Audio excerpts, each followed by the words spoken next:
Hola, yo soy Carlos, soy el profesor de Statistics para el curso de la asignatura de Psicometría para Psicología de la UAM. Y antes de empezar con la primera clase os voy a explicar un poco cómo va a funcionar todo el curso. El curso está orientado a preparar toda la asignatura desde el principio, así que si os apuntáis con tiempo servirá para toda la evaluación continua y los parciales. Y si os apuntáis más a última hora os servirá básicamente para preparar el examen final. El curso está formado por dos tipos de clases. Las clases grabadas en vídeo, donde os explicaré todos los temas, el programa informático y resolveremos un modelo de examen, y una clase en directo final con Google Meet, poco antes del examen, donde se resolverán las últimas dudas y el examen del último año. En las clases grabadas hay teoría y ejercicios, explicados en pizarra, todo súper adaptado a cómo lo hacéis en clase y a cómo os lo van a preguntar. Tened en cuenta que los vídeos los podéis ver en el momento que queráis, pero hay un límite de 3 visualizaciones por vídeo, ya que el curso es de uso individual. Las primeras clases del curso son gratis y están en YouTube. Después, para acceder al resto del curso, sí que tendréis que hacer la inscripción por la web. Además, cuando os apuntéis al curso, os enviamos un dossier en PDF, con todos los apuntes pasados a ordenador, con ejercicios, con pruebas de evaluación continua, con pantallazos y con los exámenes de los últimos años. Para seguir el curso es imprescindible tener el dossier al lado, ya que en los vídeos iré haciendo mención a la página y al ejercicio en el que estamos, que tendréis que ir rellenando. En el dossier lo tenéis absolutamente todo, no necesitáis nada adicional para poder sacaros la asignatura con nota. Por último, en la fecha de inicio abriremos un grupo de WhatsApp para poder seguir el curso hasta el examen, para resolver todas las dudas que tengáis, para elegir los horarios del directo o para cualquier cosa que me queráis preguntar. Y ahora sí, os dejo con la primera clase gratis del curso.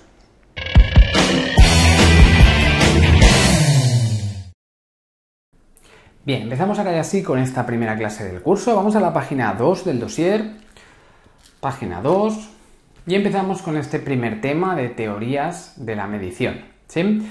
El orden del temario a veces en función del grupo podéis tener un orden un poco diferente. Yo os he puesto el del plan docente, aunque algunos tenéis diapositivas un poco distintas, luego lo que os van a preguntar en el examen es lo mismo, así que no os preocupéis por eso.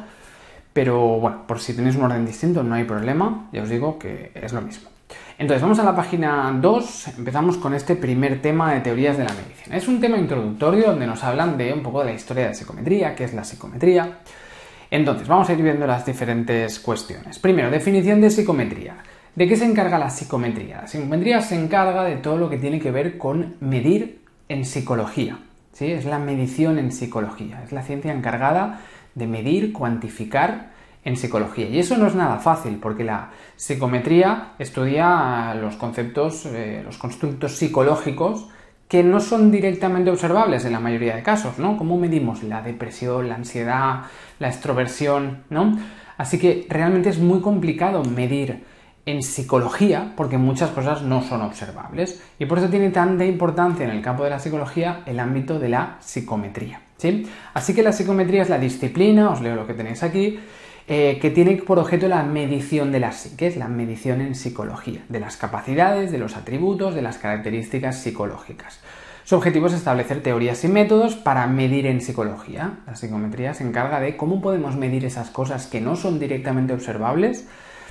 ¿Cómo las podemos medir? Pues podemos hacer un test a través de lo que nos contestan, ver lo que está detrás de esas respuestas para poder medir si esa persona tiene mucha ansiedad o poca, ¿no? El objeto de la psicometría es el análisis de la asignación numérica que se realiza sobre las variables psicológicas. Es decir, vamos a asignar números a variables psicológicas. Vamos a dar una puntuación en depresión, por ejemplo, ¿no? Una puntuación numérica. Y eso a veces es muy complicado porque no vamos a poder ver el nivel de depresión. La depresión no la vemos directamente, ¿no? Es algo que está pasando dentro de la persona, ¿no? En su psique, por tanto, para poder entender el nivel de depresión que tiene, vamos a tener que hacerlo por métodos indirectos, ¿no?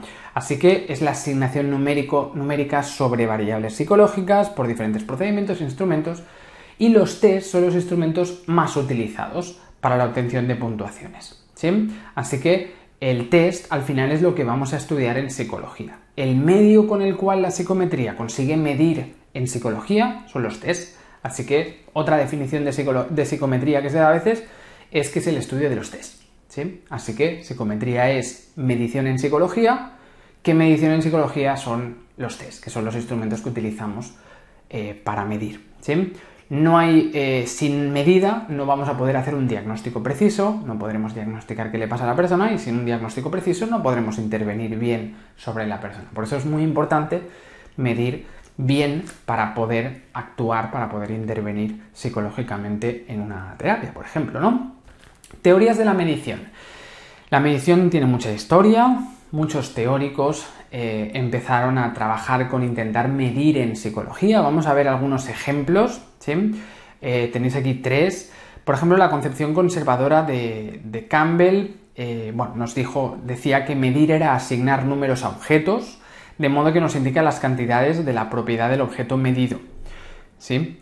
Por tanto, es una concepción conservadora, muy física, ¿sí? Y por tanto, bajo esa perspectiva, medir en psicología sería imposible, ¿sí? Porque no podemos asignar números a objetos. En psicología no estamos asignando números a objetos, sino a propiedades psicológicas no observables.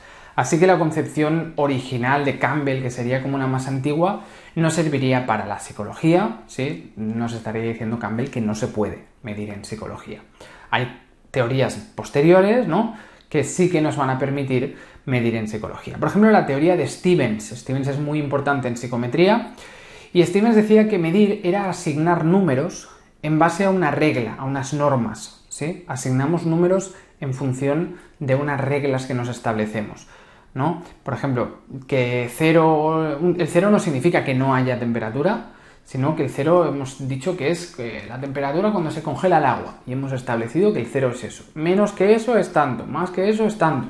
Así que si tenemos unas normas que nos establecemos a priori, vamos a poder medir, ¿sí? Aunque no es una definición mucho más amplia que la de Campbell, ¿no? Los números, por tanto, no indican cantidades, sino relaciones. Estamos poniendo relaciones con los números, ¿no? Números más altos nos indican niveles más altos de depresión, números más bajos, niveles más bajos, pero no se están hablando de cantidades directamente, como sería la concepción de Campbell.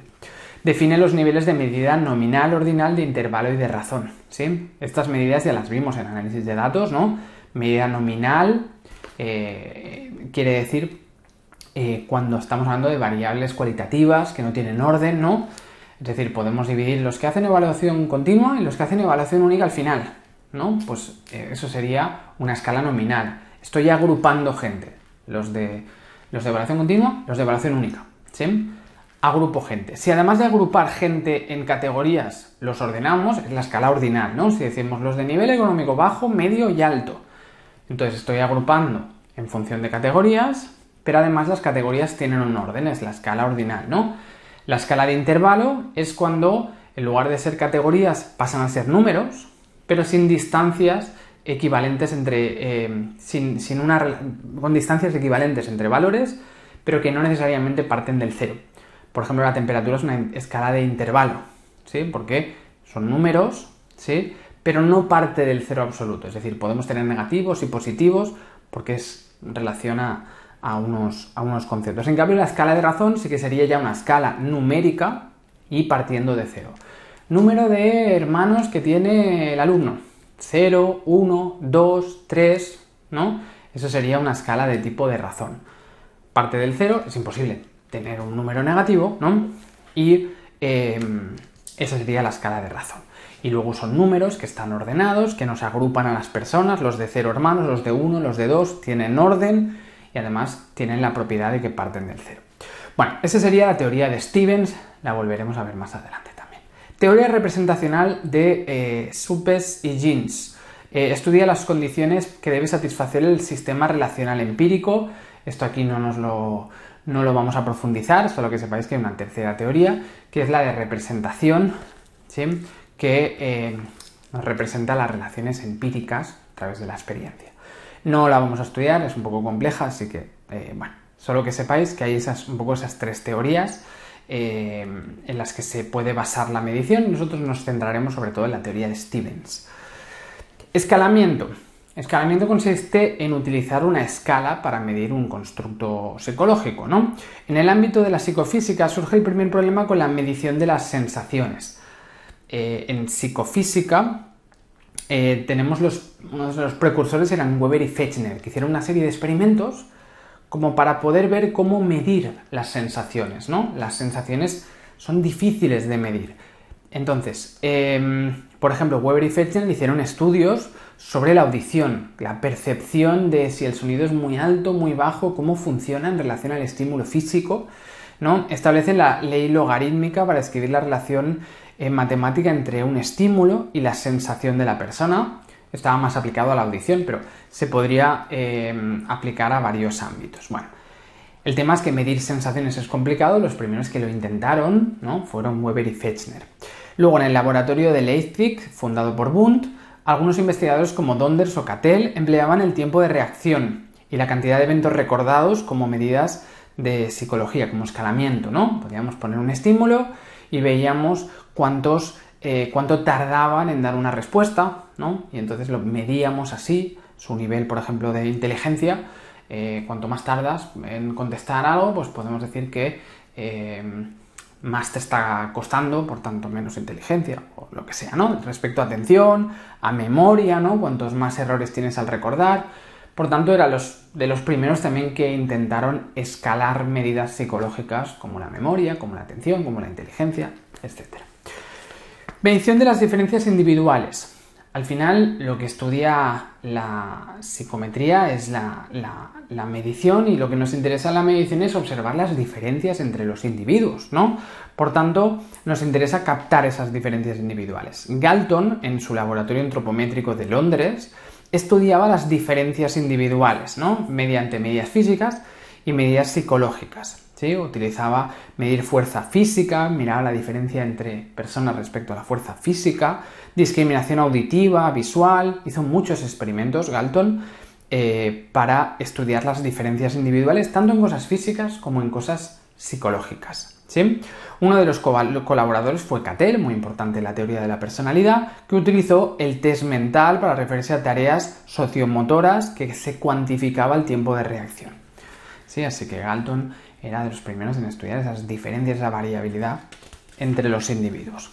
Medición de las capacidades cognitivas superiores.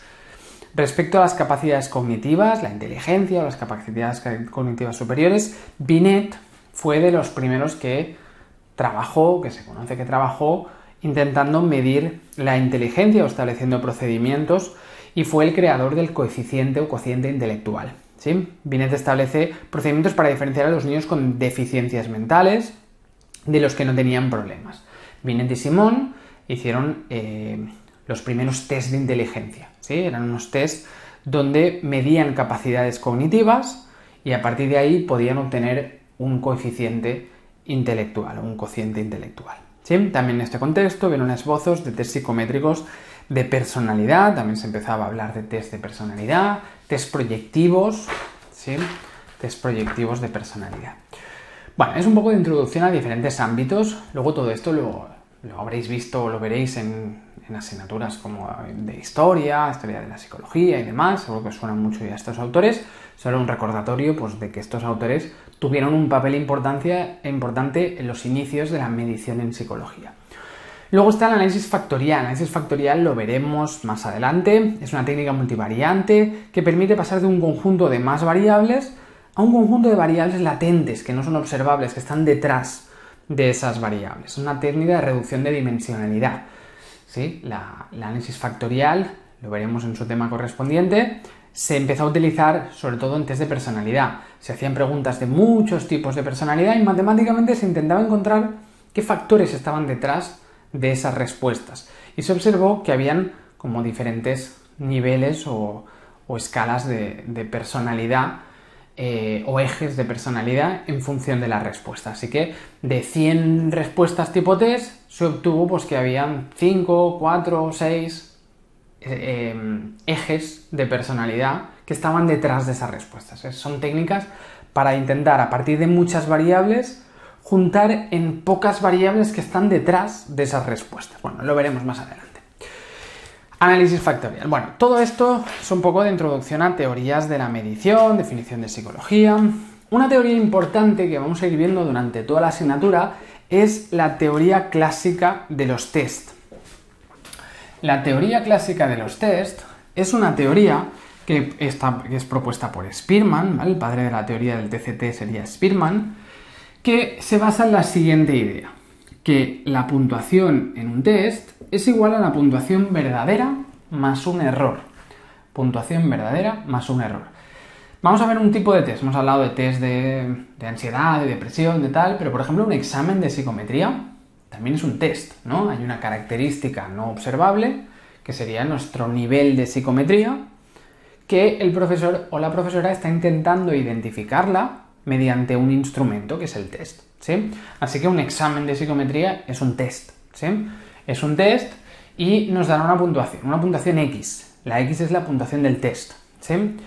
Para intentar captar cuál es el nivel verdadero que tenemos de psicometría, ¿sí? Pero no va a darnos el nivel verdadero de psicometría. Yo a lo mejor para lo que he estudiado para el examen, yo merezco un 9 en el examen, porque he estudiado mucho. Imaginaos que mi puntuación verdadera es un 9, pero yo cuando haga el examen no sacaré seguramente un 9. A lo mejor hago el examen y resulta que saco un 8.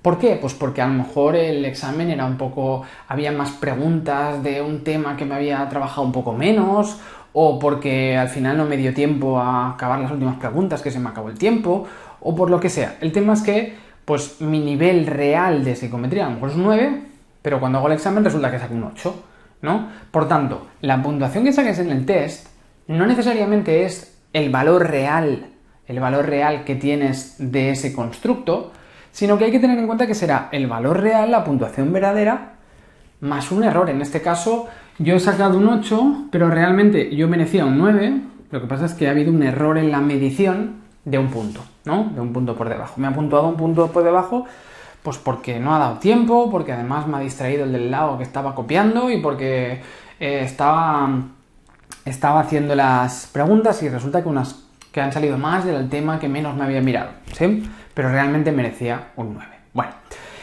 entonces, en la teoría clásica de los test sigue ese sencillo modelo y establece procedimientos para estimar la fiabilidad de las puntuaciones, ¿sí? En relación a la fiabilidad, la longitud del test, y luego la TCT estará complementada por los estudios de Thurston y de Cronbach, ¿sí?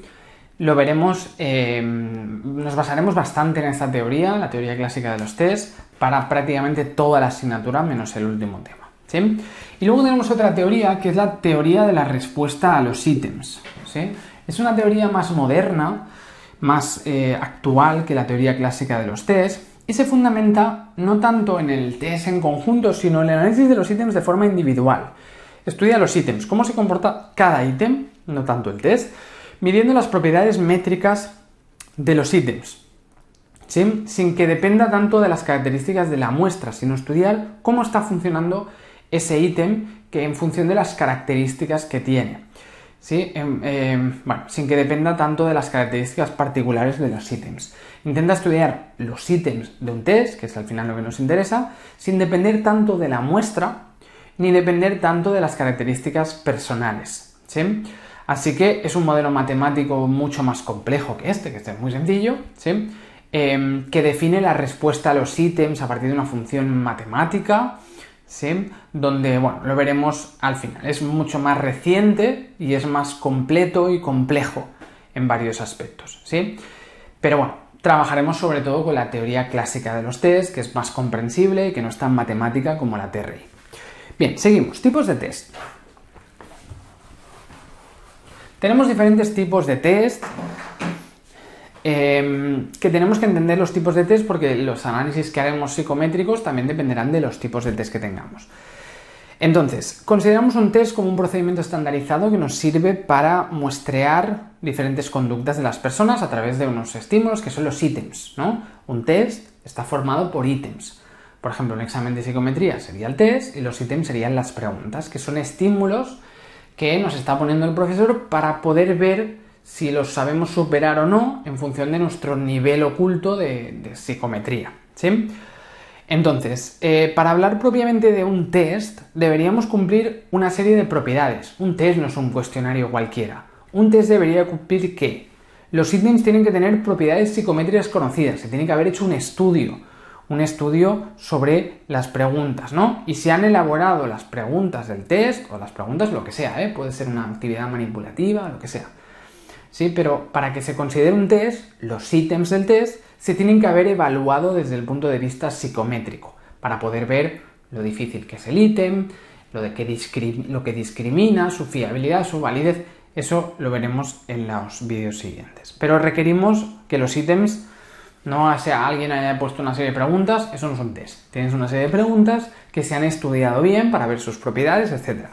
Luego requiere una administración controlada, siguiendo unas instrucciones, unas condiciones de administración en el proceso de construcción del test, ¿sí? Así que necesitamos que ese test, para que sea considerado un test, tiene que tener unas instrucciones, se tiene que pasar bajo ciertas condiciones, ¿no? Un examen de psicometría no se lo damos a cada uno, no lo contesta diferente, uno en su casa, el otro en la universidad, uno tiene 2 horas y el otro tiene media hora, no. Para que sirva, tiene que seguir las condiciones que ha establecido el creador del test, ¿no? Es decir, pues tenéis 1 hora para responder este cuestionario, no se puede copiar, no se puede mirar los apuntes, y se hace en la clase bueno, para poder contestar el test, ¿no? Pues todo el mundo tiene que seguir las mismas directrices para contestar ese test. Dice, debe pretender evaluar a una persona en un atributo de interés. El objetivo es evaluar un atributo. Por ejemplo, decíamos, evaluar el nivel de psicometría de la persona, ¿no? A veces se confunden los tests con otros instrumentos como las encuestas. Si hacemos una encuesta electoral, eso no es un test, ¿sí? Una encuesta electoral queremos ver la tendencia de voto a los diferentes partidos, pero bueno, no estaríamos intentando evaluar un atributo de interés, en este caso psicológico, ¿no? Bien. Luego, tipos de rendimiento. Podemos hablar de test de 2 tipos principalmente, ¿sí? Los test, hay 2 tipos principales de test. Los test de rendimiento óptimo y los test de rendimiento típico. ¿Sí? Vamos a ponerlo así mejor. Rendimiento óptimo y rendimiento típico. Los test de rendimiento óptimo, el examinador lo que intenta es conseguir la puntuación más alta posible. Sería, por ejemplo, un examen de psicometría que decíamos, ¿no? El objetivo es sacar la máxima puntuación, ¿sí? Tengo que sacar lo máximo. Sí, eso es un test de rendimiento óptimo, o un test de inteligencia. Me ponen todo de pruebas y el objetivo es intentar superar las máximas posibles. El objetivo es la máxima puntuación. En cambio, en un test de rendimiento típico, el objetivo no es sacar la máxima puntuación, sino identificarnos, ¿sí? Por ejemplo, en un test de personalidad. Si hago un test de personalidad que me pregunta, pues, ¿cómo actúas en una fiesta? ¿Te aíslas? ¿Eres el más salado de la fiesta? ¿O es una persona un poco introvertida? Bueno, no sé, las diferentes opciones que tú puedas tener, no hay una buena y una mala, sino es como definirte a ti mismo, ¿no? Así que si haces un test de extroversión, el objetivo no es salir lo máximo extrovertido posible, es que te sitúe en el nivel extroversión e introversión que tú tengas, ¿no? Para poder dar información. Así que en un test de rendimiento típico, intenta que las respuestas nos reflejen, ¿no? No es un objetivo obtener la máxima puntuación y no hay puntuaciones correctas o incorrectas, ¿sí? Son test, por ejemplo, de actitudes. Bien, modo de interpretar las puntuaciones. Interpretación de puntuaciones. En la interpretación de puntuaciones podemos tener una perspectiva normativa o referida a un criterio. La interpretación puede ser normativa o de criterio. ¿Qué quiere decir eso? ¿Cómo interpretamos la puntuación? Si es una perspectiva normativa, lo que nos interesa es compararnos con nuestro grupo de referencia, ¿sí? Nos interesa compararnos con el grupo, ¿sí? No superar un determinado criterio. En cambio, un test referido a un criterio es un test que nos evalúa si superamos un determinado criterio. Por ejemplo, si en psicometría el profesor o la profesora os hace un examen tipo test sorpresa y os dice este examen no va a dar una puntuación, no voy a dar una puntuación que os sirva para la evaluación, sino que es para que veáis cómo estáis en la asignatura respecto a los demás, ¿sí? Nos dan, por ejemplo, un percentil, nos dicen, pues, contestáis a las preguntas y el profesor o profesora os dice, bueno, pues tú tienes una puntuación que equivale a un percentil 80.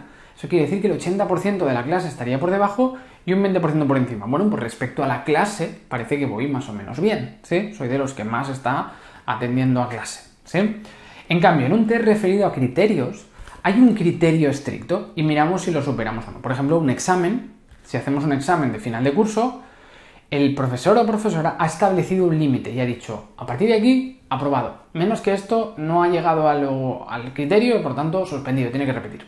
O tiene que hacer el examen de convocatoria extraordinaria, ¿no? Eso es un test referido a criterio. Por ejemplo, un examen de inglés tenéis aquí, ¿no? Sería un test referido a criterio. Tenéis que superar un criterio para que os den el título, ¿sí? En cambio, esto sería un test referido a normas, ¿sí? Es decir, compararnos con el grupo. Si hacemos un test de personalidad, será referido a normas, ¿no? Es decir, no queremos ver la extroversión, queremos situarnos respecto al grupo, test normativo, ¿sí? Normalmente los test de rendimiento típico suelen ser normativos, pero no tiene por qué. Como os decía antes un examen podría ser normativo, pero normalmente los test de personalidad, por ejemplo, que son de rendimiento típico, suelen ser normativos. Nos interesa compararnos con los demás. Mientras que un examen de rendimiento óptimo suele tener un criterio estricto, ¿no? Pero no tiene por qué. Si corrigen un examen haciendo campana de Gauss para ver dónde está situado cada alumno, es un test normativo. Si corrigen un examen mirando si superamos un determinado valor, es un test referido a criterio, ¿sí? El tema es que esta medida sería de tipo relativa a los demás, y esta es una medida de tipo absoluta. Bien. Después, según el formato de respuesta, tenemos varios tipos de respuesta. Tenemos la respuesta seleccionada o de opción múltiple, nos dan varias alternativas y tenemos que elegir una opción, ¿sí? Respuesta construida, que sería cuando tenemos que generar la respuesta a partir de una frase, haciendo un cálculo, etcétera, ¿no? Tenemos que dar la respuesta, ¿sí? No elegirla, sino darla. Cuando nos ponen un hueco en la frase que tenemos que rellenar, por ejemplo, ¿no? O nos dicen qué número, no sé qué, y tenemos que contestar nosotros. De opción binaria sería elegir entre dos opciones, por ejemplo, sí o no, o verdadero o falso, ¿no? Si solo son dos opciones es de opción binaria. Y luego de respuesta graduada o de categorías ordenadas, sería una escala de esas tipo Likert, ¿no? Hay muchas escalas de estas que son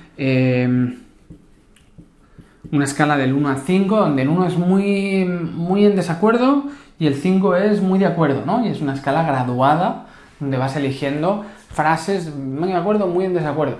O si estás satisfecho en una encuesta de satisfacción, ¿no? Por ejemplo, pues puede ser una escala tipo Likert, ¿sí? De respuesta graduada o categorías ordenadas, ¿sí? Si dices, estoy muy satisfecho, estoy bastante satisfecho, ni satisfecho ni insatisfecho, estoy bastante insatisfecho y estoy muy insatisfecho, ¿no? Son escalas normalmente de 5 valores ordenados o de 7, normalmente suelen ser de 5 o de 7 las escalas tipo Likert. Bien, y luego ipsativos o de elección forzosas, cuando tienes que seleccionar la opción que más te represente, ¿no? Por ejemplo, si hablamos de diferentes frases, ¿no? Y hay que elegir la que creemos que se encaja más con nuestra personalidad. Y ahí habría que vigilar mucho la deseabilidad social, que no contestemos con lo políticamente correcto, ¿sí? Bueno, eso luego hay métodos para intentar evaluarlo. Por tanto, respuesta seleccionada o de opción múltiple, construida, binaria, graduada o de elección forzosa, ¿sí? Tener en cuenta que el tipo de respuesta no determina necesariamente el tipo de corrección. Por ejemplo, un ítem de opción múltiple no tiene por qué tener una corrección graduada, sino que puede ser una corrección binaria, ¿no? En una pregunta tipo test de 4 alternativas de respuesta, vamos a o acertarla o fallarla, es binaria, ¿sí? Por tanto, no nos confundamos porque las preguntas el formato de las respuestas, puede ser multirespuesta o binaria, y luego la corrección podría ser graduada o binaria, ¿sí? En los exámenes normalmente son respuestas de tipo seleccionada o de opción múltiple, pero de corrección binaria, ¿sí? Acierto o fallo. Más cosas. Luego tenemos en función del tiempo límite, ¿sí? En función del tiempo límite podemos hablar de test de velocidad y test de potencia. A ver, vamos a ponerlo así mejor. Los diferentes tipos de test, de respuesta óptima, teníamos óptima o típica, después podíamos hablar con perspectiva normativa o de criterio, y después podíamos hablar de que fuera un test de velocidad o test de potencia. ¿Qué es un test de velocidad? Un test de velocidad es un test donde las preguntas son relativamente sencillas, Y el objetivo es ver lo rápido que las contestamos. ¿Sí? A veces hay test de inteligencia que son todo de pequeños ejercicios muy sencillos y lo que nos interesa es evaluar cuánto hemos tardado en completar todo el test. Si nos interesa evaluar el tiempo que tardamos en contestar todas las preguntas, es un test de velocidad. En cambio, en un test de potencia, lo que vamos a tener va a ser toda una serie de preguntas que empiezan desde muy sencillas, poco a poco se van haciendo cada vez más difíciles. De forma que llegará un momento, si es un test de inteligencia, por ejemplo, pues llegará un momento que ya no sabremos hacer la siguiente pregunta. Hemos llegado a nuestro límite, ¿sí? En el test de potencia no hay límite de tiempo y lo único que nos interesa es ver hasta dónde llegamos, ¿sí? Cuántos estímulos podemos llegar a superar, cuántos ítems llegamos a superar antes de quedarnos encallados, ¿sí? Así que test de velocidad, muchas preguntas sencillas y el objetivo es contestarlas muy rápido. Test de potencia, preguntas cada vez más difíciles y el objetivo es ver hasta dónde llegamos, pero sin tiempo, ¿sí?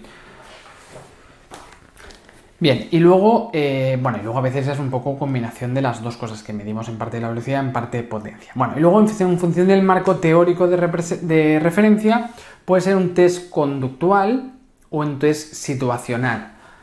Conductual y situacional, ¿no? Conductual si el ítem consiste en una tarea-problema que el examinado debe resolver. ¿Sí? El test conductual, tenemos que resolver el problema. Y un test situacional es plantear una situación y elegir cómo solventaríamos pues, la situación correspondiente. ¿Sí? Venga, perfecto. Pues esto sería el tema 1, el tema un poco más introductorio sobre la psicometría, sobre qué es la psicometría, qué son los tipos de test, un poco cosas de historia de la psicología que tienen que ver con la psicometría, los primeros autores, ¿no? La teoría clásica de los test, la teoría de la respuesta a los ítems, los diferentes tipos de test que nos podríamos encontrar. Bien, muy bien. Estos nos suelen preguntar poquito, este primer tema, como un poco pues para ponernos un poco en situación. Bien, empezamos con el tema 2. Tema 2, construcción de test y análisis de ítems. Bien, en este tema vamos a intentar mirar cómo tenemos que construir un test, algunos consejos a la hora de construir un test, y después de construir un test siempre hay que hacer un análisis de los ítems. El proceso siempre sería, yo intento diseñar un test en función de unos objetivos que yo tengo, ¿no? Hago una serie, por ejemplo, de preguntas, pero luego deberíamos comprobar que las preguntas estén funcionando como yo esperaba. Deberemos hacer un análisis de los ítems, para que aquellos ítems que no estén funcionando bien, eliminarlos o modificarlos, quedarme con los que estén funcionando bien. Normalmente se hacen muchos más ítems de los que se necesitan en un test para luego poder descartar los que no funcionen, ¿sí? Así que para construir un test, primero hay que definir el constructo a medir, ¿no? Yo quiero evaluar el nivel de psicometría que tienen mis alumnos, ¿no? Pues eso sería el constructo a medir, el nivel de psicometría que tienen. Redactaremos los ítems, ¿sí? Luego los pasaremos a una muestra y de ahí podremos analizar los ítems, ¿no? Lo pasaremos a una muestra y veremos cómo están funcionando los ítems. Haremos el análisis de ítems para ver lo fiables que son los ítems, la validez, cómo interpretar las puntuaciones, etc. ¿Sí? A partir de ahí evaluaremos el contexto de aplicación, objetivos del test, adaptaciones, los medios, ¿no? Hay que intentarlo definir todo. En la tabla de especificaciones se detallan todos los contenidos del test, las destrezas que hay que evaluar y el porcentaje de ítems que debe corresponder a cada celdilla para el resultado de los contenidos y las destrezas. Puedo hacer una tabla de especificaciones con los contenidos del test y las destrezas que estamos evaluando para saber luego pues, interpretar el resultado. Tipos y formatos de ítems. Hemos dicho antes que teníamos los test de rendimiento típico, que es para comparar con un grupo, y los test de rendimiento óptimo, que es para ver si superamos un criterio, ¿sí? Difieren en 3 características estos dos tests, estos dos tipos de test, que esto os va a ir saliendo durante la asignatura porque el análisis que haremos psicométrico es diferente en función de si es un tipo de test u otro. Entonces, el tiempo de administración del test. En los test de rendimiento óptimo hay que determinarlo con mucho cuidado el tiempo, ¿sí? Y es diferente también si es un test de velocidad o de potencia, ¿sí? Es decir, en un test de rendimiento óptimo, por ejemplo, un examen de psicometría, ¿sí? Decíamos que un examen donde miramos si aprobamos o no, si superamos un criterio o no, es importante administrar el tiempo, ¿sí? En cambio, si es un test de personalidad, no es necesario tanto administrar el tiempo, ¿sí? Después, tratamiento de las preguntas dejadas sin contestar. Aquello que no contestemos es importante. En un test de rendimiento óptimo, examen de psicometría, examen final de psicometría, diríamos, ¿no? Cuando no se responde puede ser porque no se ha podido contestar, no ha dado tiempo, ¿sí? O que no haya querido dar la respuesta, porque no la sabía, ¿sí? Puede ser que no haya dado tiempo en un test, si es un test más de velocidad, o puede ser que no haya querido dar la respuesta porque no se la sabía, ¿sí? Que sería entonces un test más un test de potencia, ¿no? Normalmente en un examen se suele dar el tiempo suficiente, o lo lógico sería dar el tiempo suficiente para que se pueda contestar todo, así que normalmente las preguntas sin contestar es porque no las sabemos, ¿sí? Son más bien test de potencia normalmente un examen de psicometría. Dice, los test de rendimiento típico, las no respuestas suelen indicar que el ítem no se entiende o que hay desinterés. Así que en un test de rendimiento típico, si una pregunta no se ha contestado, pues puede ser que no se tenga interés en eso, o puede ser que realmente no se entienda, así que hay que revisarlo, ¿sí? Las respuestas no contestadas se interpretan diferente, como que no se saben en un test de rendimiento óptimo o que no ha dado tiempo a hacerlo si era un test de rendimiento óptimo de velocidad, y si no hay una pregunta contestada en un test de rendimiento típico, pues seguramente será pues porque no se ha entendido bien, habría que revisarlo, ¿no? Dice, respuestas al azar y sesgos en la respuesta. En los test de rendimiento óptimo, ¿sí? Es posible acertar al azar. Por tanto, hay que corregir el azar para la puntuación, ¿no? Si se hace un examen tipo test, os van a restar por errores, ¿no? Porque hay una parte de los aciertos que pueden ser debidos al azar. En un test de rendimiento típico, no hay respuestas al azar, ¿sí? Aunque podemos encontrar sesgos en la respuesta, ¿sí? A veces, si vemos que alguien contesta siempre 5, pues eso puede ser que no lo esté contestando mal, ¿no? Nos puede dar información de sesgos, ¿no? Las respuestas que tengamos. Pero el azar solo habría que controlarse en el test de rendimiento óptimo. Luego, los test de rendimiento óptimos, los ítems pueden ser abiertos o con opciones preestablecidas, ¿no? Puede ser un examen de rendimiento óptimo, un examen final de psicometría, yo puedo hacer preguntas abiertas o puedo hacer un tipo test, ¿no? En cambio, en un test de rendimiento típico, los ítems pueden ser binarios, verdadero o falso, ¿no? A diferentes frases, si me identifican o no, test de personalidad, por ejemplo, o de categorías ordenadas. Valora del 1 al 5 como si estás de acuerdo o no en cada frase, ¿no? Bueno, ese tipo de cosas. Redacción de ítems de opción múltiple. Normalmente vamos a trabajar mucho con test con ítems de opción múltiple, como en un examen de psicometría, ¿no? En un examen pues tenemos la opción A, la opción B, la opción C, la opción D, por ejemplo, ¿no? Tenemos un enunciado y luego tenemos diferentes opciones que tenemos que elegir la correcta, ¿no? Entonces, como los ítems de opción múltiple son muy habituales, nos explican un poco cosas que tenemos que tener en cuenta. Primero, elección del contenido que se desea evaluar. Cada ítem debe evaluar una única cosa, ¿sí? No podemos hacer un ítem que abarque una cosa del tema 1 y una cosa del tema 6, porque a lo mejor sabes la del 6 pero no la del 1, entonces tenemos que hacer ítems para evaluar cada uno de los aspectos que hay que saber, por ejemplo, en un examen de psicometría, ¿no? Así que hay que elegir el contenido que evaluar. Se puede hacer una celdilla que decíamos de la tabla de especificaciones, donde se puede hacer la tabla donde tenemos los criterios de lo que queremos, ¿no? Los contenidos del test y las destrezas que debemos evaluar, ¿no? Y cómo se relaciona una cosa con la otra. Entonces, cada cosa debe ir en una celdilla de la tabla, ¿no? Vale, el ítem puede ser sencillo, complejo, concreto o abstracto, puede ser memorístico o de razonamiento, ¿sí? Pero debería evaluar una única cosa, es decir, estar en una única casilla en la tabla de especificaciones. Después, expresión del contenido del ítem, en el ítem. Lo central se debería expresar en el enunciado. El enunciado debería tener toda la idea central, no en las alternativas, ¿sí? Y cada opción es un complemento que debe concordar gramaticalmente con el enunciado, ¿sí? Si hablamos de el primer autor que trabajó con la medición en psicología fue, ¿no? Lo principal en el enunciado, y luego pues Stevens, Thorndike, Cattell, ¿no? Y aquí tenemos las diferentes opciones, ¿no? Así que es importante que cumpla esto, que esto sea lo principal y luego lo otro tiene que concordar con el enunciado y ser como una parte del final o una respuesta a la pregunta. La sintaxis o estructura gramatical debe estar ajustada al contenido y la comprensión lingüística de las personas. Si hacemos un examen para estudiantes universitarios, no es lo mismo que si hacemos una prueba de castellano para inmigrantes, ¿no?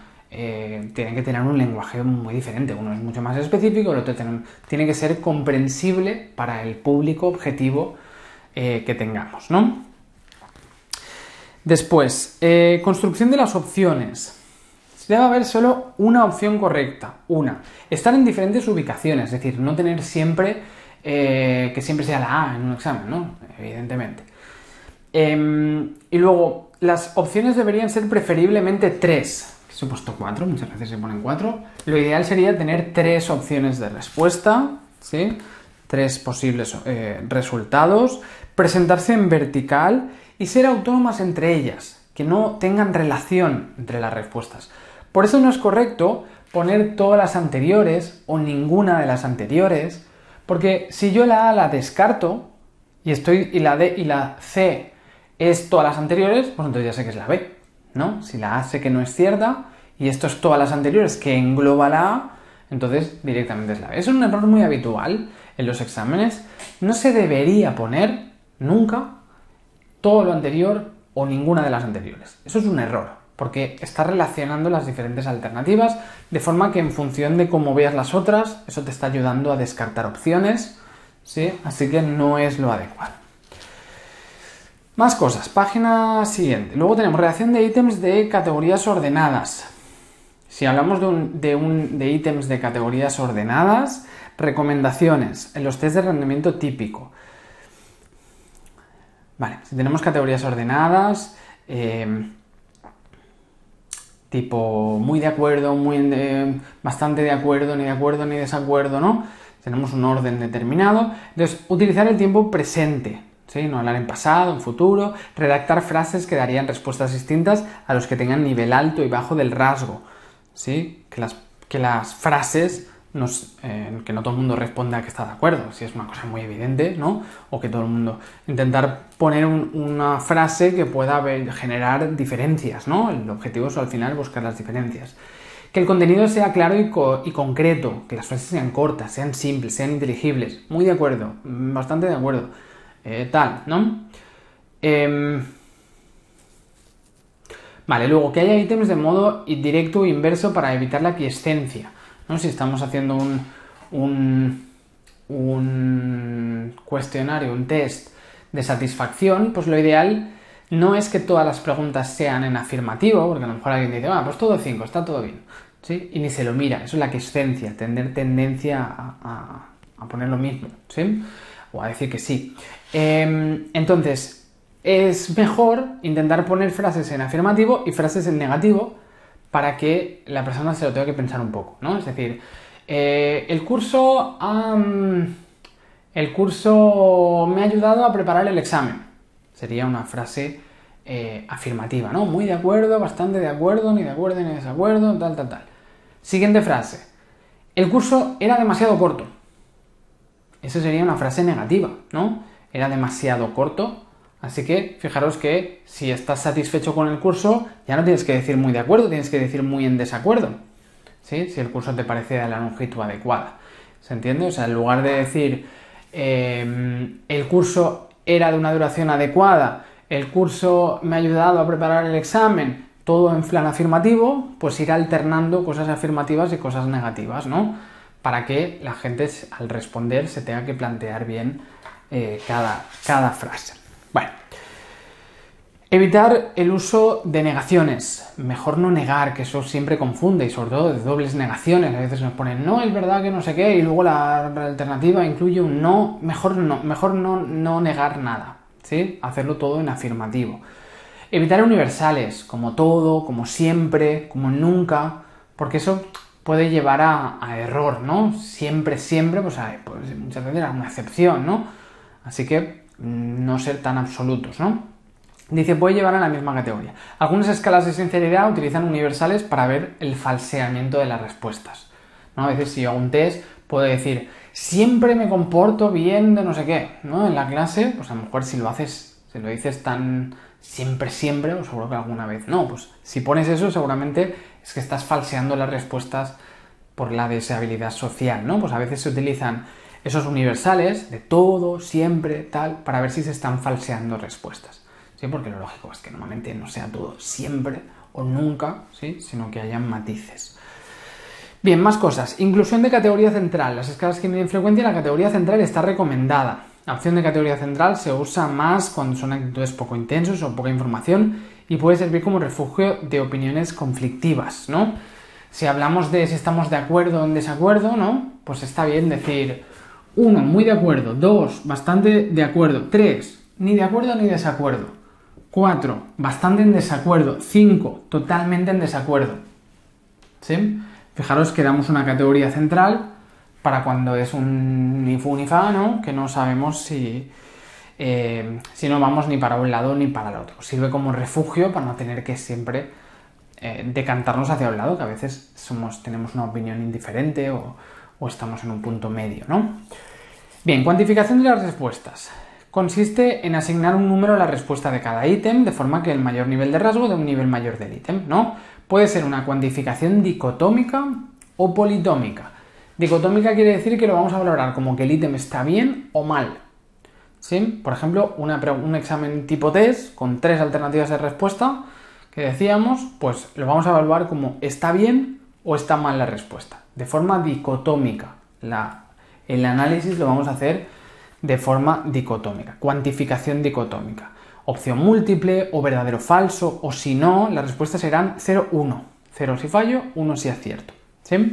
En cambio, cuantificación politómica es cuando podemos tomar más valores. Por ejemplo, si es un ítem abierto, ¿no? Una pregunta abierta de un examen de psicometría, pues entonces el profesor evaluará en función de unos criterios y tiene varias puntuaciones. No será o 0 o 1, a lo mejor por un 0,8 en la pregunta, un 0,5, un 0,7, ¿sí? Venga, perfecto.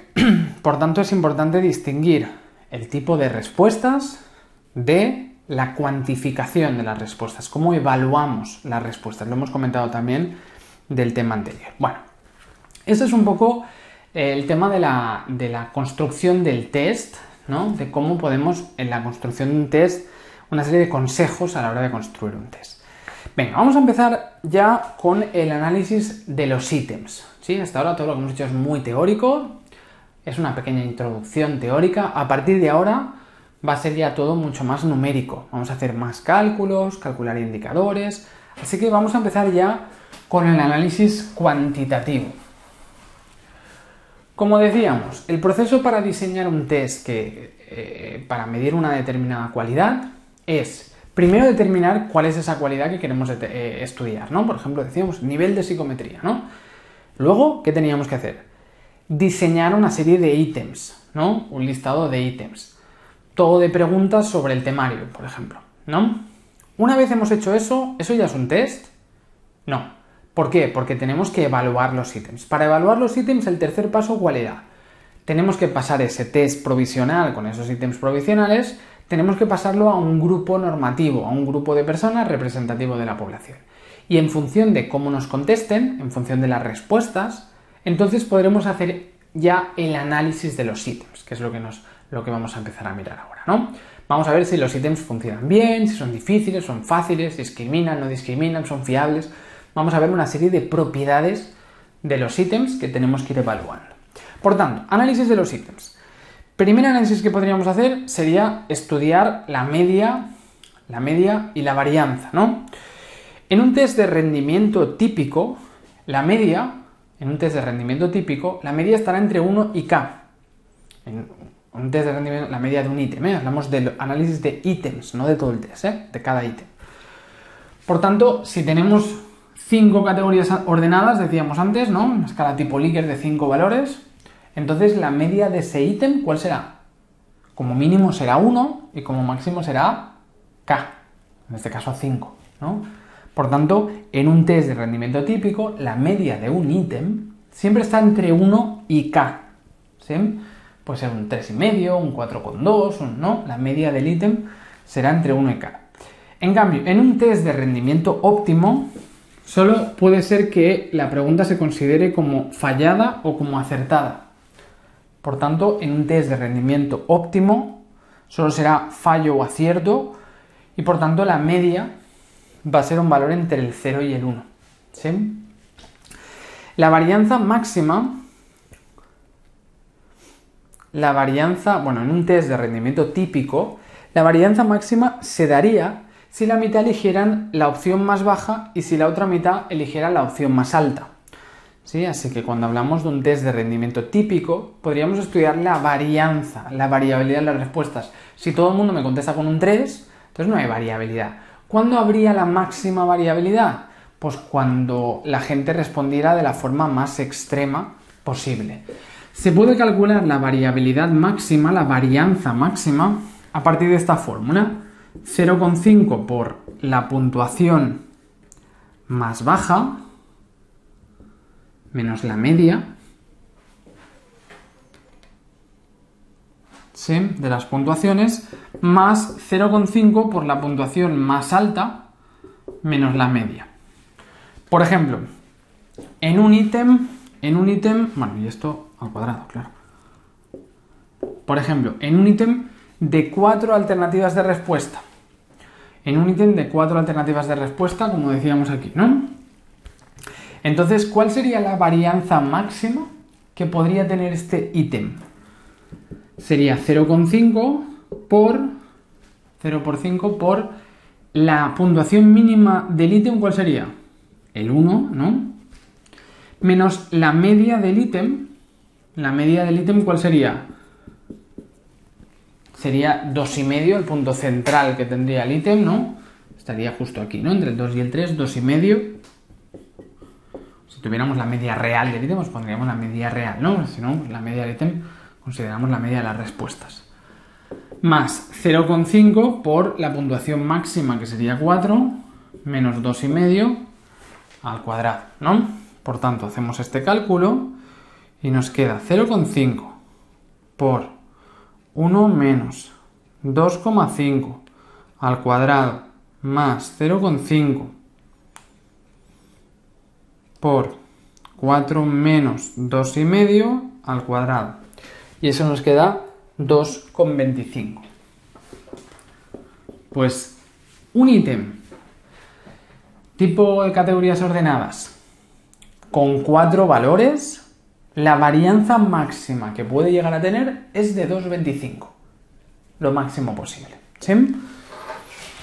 Ya os digo, la media será la media de las posibles respuestas, ¿eh? Sería a nivel teórico, sería el punto central. Bien, eso sería estudiar la media de la varianza, ¿no? La media de la varianza se calcula de forma experimental. La media es la media de todas las respuestas, que va de 1 a k. En un test de rendimiento típico, rendimiento óptimo, pues entre 0 y 1. La media es, como siempre, la media sería la suma de todas las puntuaciones entre el total, ¿no? Por tanto, si yo tengo el primero no lo ha fallado, el segundo lo ha acertado y lo ha fallado, pues lo divido entre 4, ¿no? Y me queda 0,5. Pues esa sería la media de las puntuaciones de ese ítem, ¿no? Bien, la media siempre es suma de todos los resultados entre el total, ¿no? Y la varianza también, pues ya la estudiamos en estadística, no nos lo van a preguntar hacer una varianza, sencillamente que sepamos que la máxima puntuación posible en la varianza se puede calcular a partir de esta fórmula. Vale. Luego además tenemos en un test de rendimiento óptimo, si aciertan,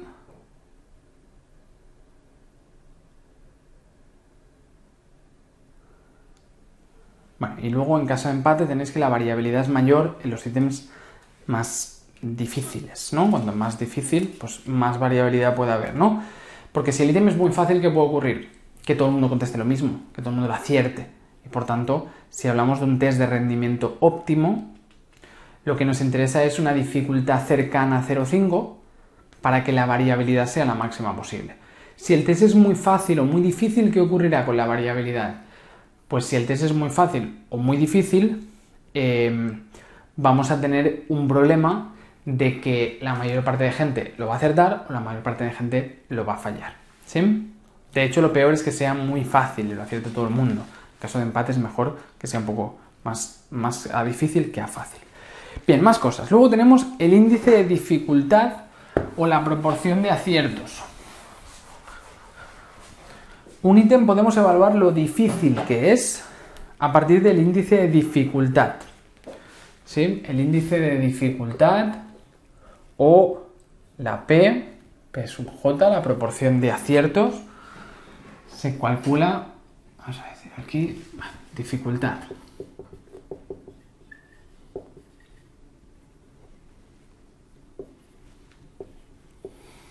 Venga, índice de dificultad se calcula como, se puede poner ID, índice de dificultad, o como P sub J, ¿sí? La proporción de aciertos.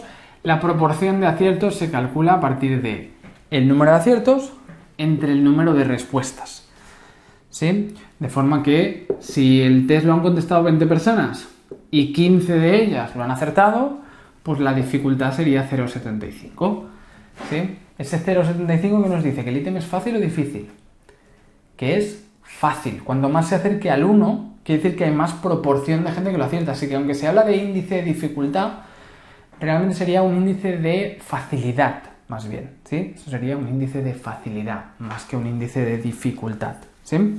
Por tanto, puntuaciones más tirando al 1 significa ítems más fáciles. Puntuaciones más tirando al 0 significa puntuaciones más difíciles.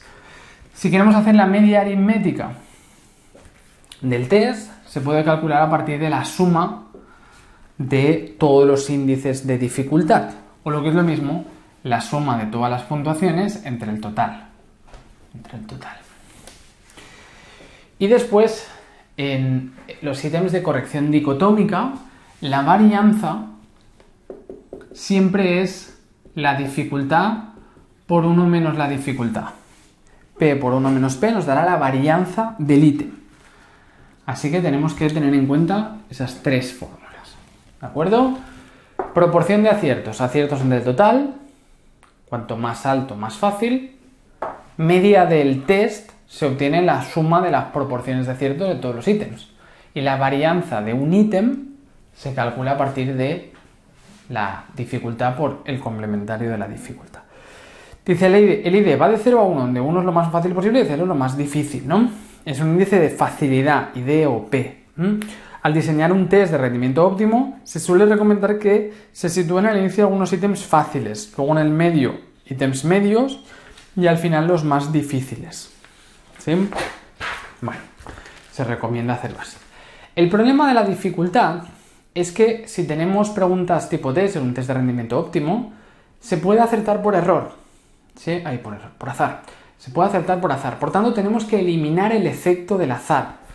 ¿Sí? Así que se puede calcular la proporción de aciertos por azar. Y eso se calcula, la proporción de aciertos eliminando el factor de azar, se calcula a partir de hacer los aciertos menos los errores entre k-1, donde k es el número de categorías de las respuestas, y dividido entre n. ¿Sí? Así que aplicaremos esta fórmula para ver qué dificultad tenemos, pero corregida por azar. ¿Sí? Lo ideal siempre sería corregir por azar. Pero bueno, si no nos lo piden, pues no lo corregimos por azar. ¿De acuerdo? Cuando tenemos un ítem de respuesta múltiple, por ejemplo, decíamos que tenemos 3 alternativas de respuesta, pues vamos a acertar una de cada 3 que contestemos al azar, ¿no? Así que, si yo contesto al azar 3 preguntas, si yo contesto al azar 3 preguntas y digo esta y esta, pues una de cada 3 la voy a acertar. Por tanto, estoy sumando un punto. ¿Qué tengo que hacer para compensarlo? Tengo que restar 0,5 en cada pregunta fallada, ¿no? Tengo que restar 0,5 en cada pregunta fallada. Por tanto, siempre hay que restar 1 entre k-1. Hay que restar 1 entre k-1. En un test que tenga 3 alternativas de respuesta, lo ideal sería restar 0,5. Eso es lo que nos corregiría el azar. ¿De acuerdo? Así que si tenéis test de 3 alternativas de respuesta, lo ideal es restando 0,5 por error. Eso es la forma de corregir el azar. No penalizar ni favorecer el azar, sino sencillamente corregir el azar. Si tengo un ítem de 4 alternativas de respuesta, con 4 alternativas lo correcto sería restar 0,33 por error. ¿Sí? Si en algún examen nos restan 0,25, os están regalando puntos por el azar. ¿Sí? Y si tengo 5 alternativas de respuesta, lo ideal sería restar 0,25, perdón, 0,25 por cada error. ¿Sí? Bueno, si queremos corregir la puntuación, entonces es aciertos menos errores entre k-1, que es equivalente a restar 1 entre k-1, ¿eh? Es lo mismo. Venga, vamos a hacer este ejemplo. Dice, con la siguiente tabla calcula.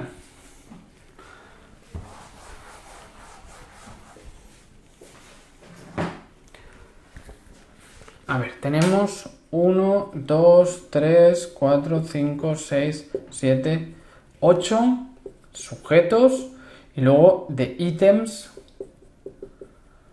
tenemos 1, 2, 3, 4, 5, 6, ¿no? Vamos a poner los primeros. 0, 1, 0, 1, 0, 1. 1, 1, 1, 0, 0, 1. 0, 1, 1, 0, 1, 0. Bueno, tenéis la tabla en el dossier, ¿no? Os pongo solo algunos valores. ¿Sí? Ítems, sujetos. ¿Eso qué quiere decir? Que la primera persona ha fallado el primer ítem, ha acertado el segundo, ha fallado el tercero, ha acertado el cuarto, ha fallado el quinto y ha acertado el sexto. ¿Sí? Bueno, a partir de una tabla como esta nos pueden preguntar varias cosas, como tenéis aquí, ¿no? Vamos a hacer este ejemplillo. Dice, calcula el índice de dificultad y la varianza del ítem 1, 2 y 3.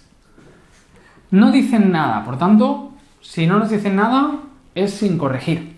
¿Sí? Índice de dificultad del ítem 1, ¿cómo sería? Proporción de aciertos respecto al total, es decir, ¿cuántos aciertos hay? 1, 2 y 3.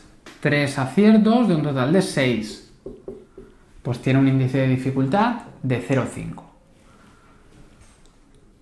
Índice de dificultad del primer ítem. Índice de dificultad del segundo ítem.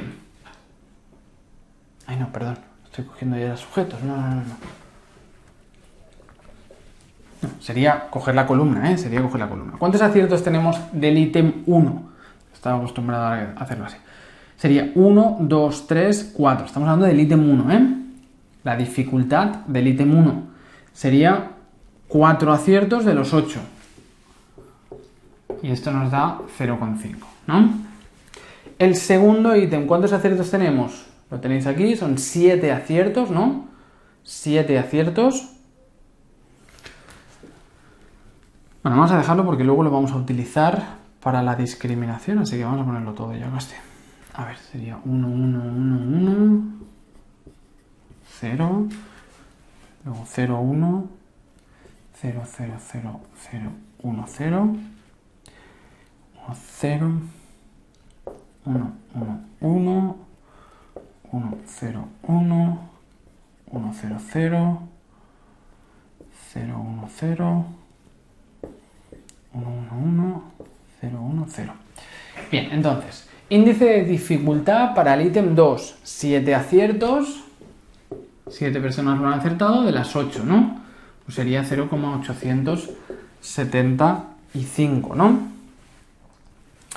Después, ítem 3, lo han acertado 2 personas de las 8, ¿no? Es decir, 0,25, ¿no?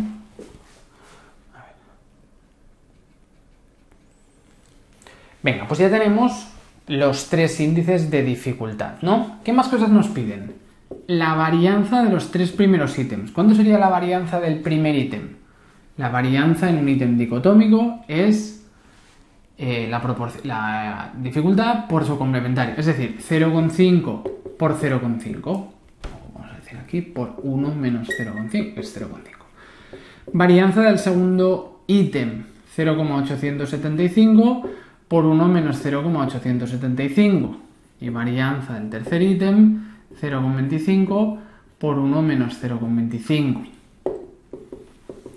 ¿Sí? Si hacemos este cálculo, esto sería 0,25, luego 0,875 por 0,125 sería 0,11,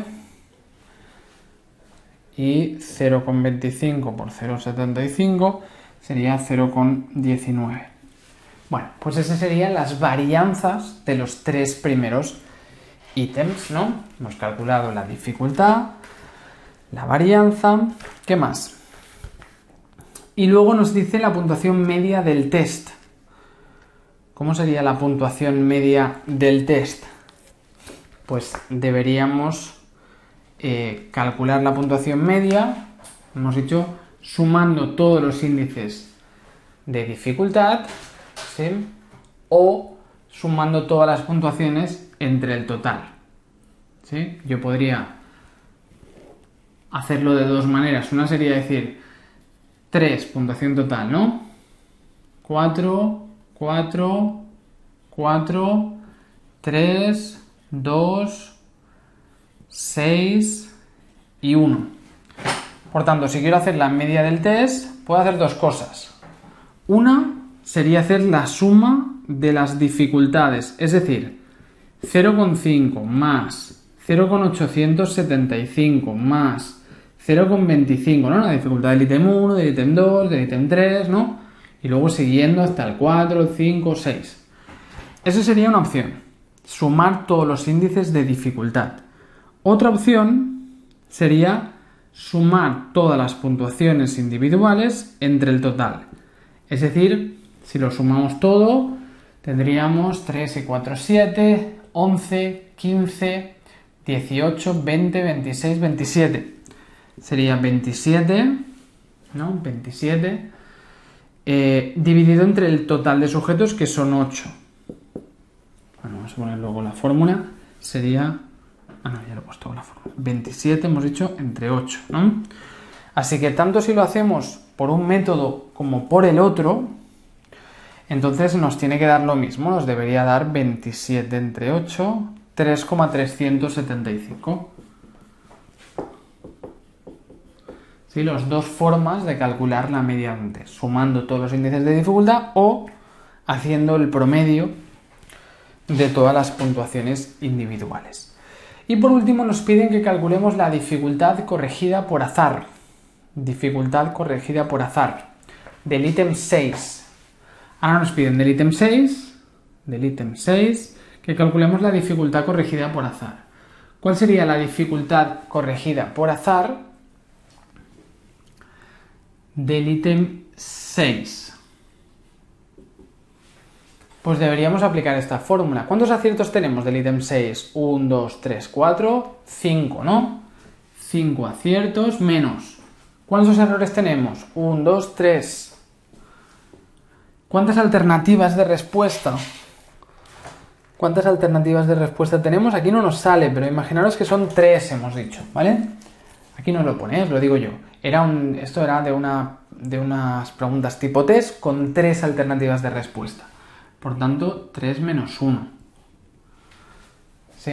Esto nos lo debería haber puesto ahí. Que los ítems tienen 3 alternativas. Son de respuesta múltiple y son de 3 alternativas de respuesta. Entre la n, que sería 8, ¿no? Porque tenemos 8 sujetos.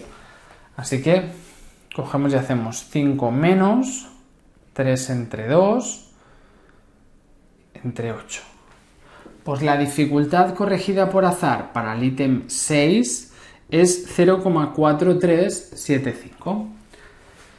¿Sí? Para cada puntuación del ítem se puede calcular la puntuación de dificultad o la dificultad corregida por azar. En este caso nos piden los 3 primeros de dificultad, sin corregir, las 3 primeras varianzas, la media de todo el test y luego la puntuación corregida por azar, la dificultad corregida por azar del ítem 6. Pues sería aplicar esta fórmula. Muy bien. Venga, pues con esto acabamos esta parte ya de esta primera característica de análisis de ítems, que es el análisis de la dificultad. ¿Sí? Lo primero que podemos valorar a nivel numérico es la dificultad del ítem. ¿Sí? Venga, perfecto. Pues vamos a dejarlo aquí por este primer vídeo y en el próximo ya empezaremos con lo que nos falta de discriminación y análisis de distractores y demás.